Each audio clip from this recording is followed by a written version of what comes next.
ನಮಸ್ಕಾರ ವೀಕ್ಷಕರೇ, ಇವತ್ತು ಹಾಗಲಕಾಯಿ ಫ್ರೈ ಮಾಡೋದು ಹೇಗೆ ಅಂತ ಹೇಳ್ಕೊಡ್ತಾ ಇದ್ದೀನಿ.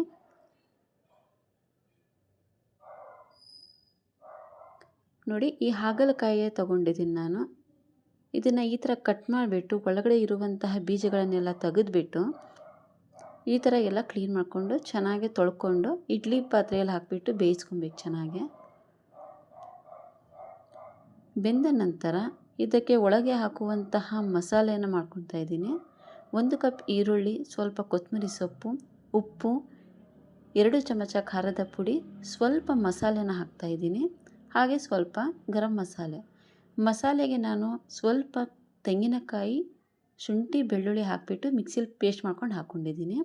ಇದನ್ನು ಈ ಹಾಗಲಕಾಯಿಯ ಒಳಗೆ ಈ ಥರ ತುಂಬಿಬಿಟ್ಟು ಥ್ರೆಡ್ ಇರುತ್ತಲ್ವ, ಆ ಥ್ರೆಡ್ಡನ್ನು ತೊಗೊಂಡ್ಬಿಟ್ಟು ಸುತ್ತಬೇಕು.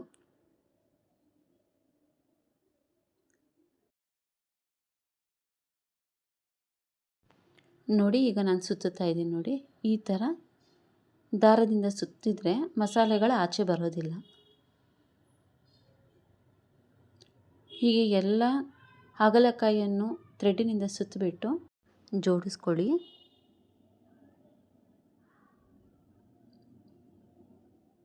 ಈಗ ನಾನು 1 ಕಪ್ಪಷ್ಟು ಚಿರೋಟಿ ರವೆನ ತೊಗೊಂಡಿದ್ದೀನಿ. ಈ ಚಿರೋಟಿ ರವೆಗೆ ನಾನು ಈ ಥರ ಫುಲ್ಲು ಅದ್ದುಬಿಟ್ಟು ಕಾದಿರುವಂತಹ ಎಣ್ಣೆಗೆ ಹಾಕಿಬಿಟ್ಟು ಡೀಪ್ ಫ್ರೈ ಮಾಡ್ತಾಯಿದ್ದೀನಿ.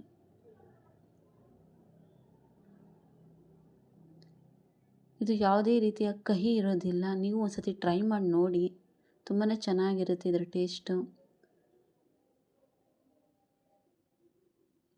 ಒಂಥರ ಡಿಫ್ರೆಂಟಾಗಿ ಮಾಡಬೇಕು ಅನ್ನೋರು ಈ ಥರ ಮಾಡಿಬಿಟ್ಟು ತಿನ್ನಬಹುದು. ಒಳಗಡೆ ಮಸಾಲೆನೂ ಇದೆ, ಈರುಳ್ಳಿ ಇದೆ, ತುಂಬಾ ಚೆನ್ನಾಗಿರುತ್ತೆ. ನೀವು ಒಂದ್ಸತಿ ಟ್ರೈ ಮಾಡಿ, ಹೇಗಿತ್ತು ಅಂತ ಕಮೆಂಟ್ ಮಾಡಿ ಹೇಳಿ.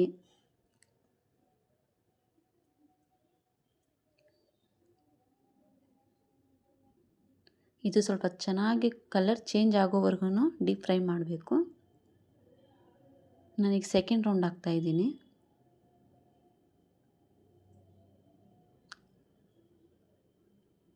ನೋಡಿ, ಯಾವುದೇ ರೀತಿಯ ಒಳಗೆ ಇರುವಂತಹ ಮಸಾಲೆಗಳು ಆಚೆ ಬರ್ತಾ ಇಲ್ಲ. ನೋಡಿ, ಎಷ್ಟು ಚೆನ್ನಾಗಿ ಬಂದಿದೆ. ಈ ಹಾಗಲಕಾಯಿಯ ಫ್ರೈ ತಿನ್ನೋದಕ್ಕಿಂತ ಮುಂಚೆ ಈ ಥ್ರೆಡ್ಡನ್ನೆಲ್ಲ ರಿಮೂವ್ ಮಾಡಿಬಿಟ್ಟು ಕೊಡಿ. ನನ್ನ ಚಾನಲ್ಗೆ ಹೊಸಬರಾಗಿದ್ದರೆ ಪ್ಲೀಸ್ ಸಬ್ಸ್ಕ್ರೈಬ್ ಮಾಡ್ಕೊಳ್ಳಿ. Thank you.